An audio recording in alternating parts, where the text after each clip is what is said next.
तिकडे नीट पेपर फुटी प्रकरणी विद्यार्थ्यांनी केलेल्या आंदोलनातल्या यशानंतर आता तरुणाईचा राजकीय दबाव वाढल्याची चर्चा आहे। विद्यार्थी आंदोलनाच्या अभूतपूर्व यशावरून प्रेरणा घेत आता E20 जनता पार्टी नावाचा एक नवीन गट मैदानात उतरलाय। पेट्रोलमध्ये 20% इथेनॉल मिश्रण करण्याच्या केंद्र सरकारच्या निर्णयाला विरोध करत आणि वाहनधारकांना 100% शुद्ध पेट्रोल खरेदी करण्याचा कायदेशीर पर्याय उपलब्ध करून द्यावा, या दोन प्रमुख मागण्यांसाठी हे सोशल मीडियाच्या माध्यमातून एक नवं आंदोलन उभं राहण्याचा प्रयत्न करत आहे। यासाठी लवकरच काही उपोषण आंदोलन सुरू करण्याचं सुद्धा यावर घोषित करण्यात आलंय। या E20 जनता पार्टीच्या प्रमुख मागण्या काय आहेत त्यावर एक नजर टाकूयात।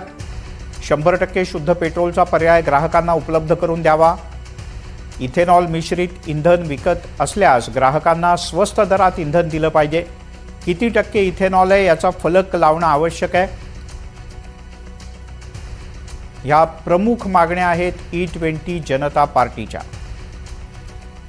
इथेनॉलच्या मुद्द्यावरून उद्धव ठाकरे यांनी नितीन गडकरी यांना गेल्या काही दिवसात सातत्यानं लक्ष केलं आहे।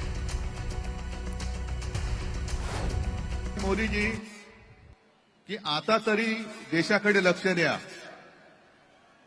हे तुमचे मंत्री त्यांचं काम सोडून पक्ष फोडण्यामध्ये बिझी आहेत, त्यांना म्हणा आता देशाचं काम करा। कारण अर्थमंत्री आपल्या निर्मलाबाई घसरत्या रुपयाबद्दल बोलत नाहीत, महागाईबद्दल बोलत नाहीत, पण पेपर फुटीचे फायदे समजून सांगतायत। राजनाथ संरक्षण मंत्री देशाच्या संरक्षणाची बोंब, पण धर्मेंद्र प्रधानच्या संरक्षणासाठी पुढे आलेले। आपले खड्डा मंत्री नाही, रस्ता मंत्री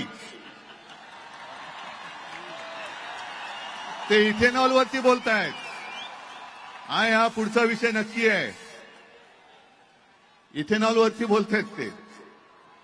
आणि मोदींना मला सांगायचंय की तुम्हाला तुमच्या लाडक्या धर्मेंद्रला मंत्रिमंडळातून काढताना किती यातना झाल्या, त्याहीपेक्षा जास्त यातना हे आता आपण ज्यांना श्रद्धांजली वाहिली त्या मुलांच्या कुटुंबियांना, त्या मुलांनी जेव्हा जीव दिला तेव्हा झाल्या आहेत। या यातना आम्ही विसरू शकत नाही, विसरणार नाही। तिकडे विद्यार्थी आंदोलन यशस्वी झाल्यानंतर आता RHA या सोशल मीडियावर याचा धुमाकूळ पाहायला मिळतोय। RHA म्हणजे रिझर्वेशन हटाव आंदोलन। या आरक्षणामुळे अनेक होतकरू विद्यार्थ्यांना चांगलं कॉलेज मिळत नसून त्यांच्या करिअरवर त्याचा परिणाम होतो असा दावा करण्यात आलाय। रिझर्वेशन हटाव या आंदोलनाच्या इंस्टाग्राम पेजचे 4 दिवसात जवळपास 4 मिलियन फॉलोअर्स झालेत।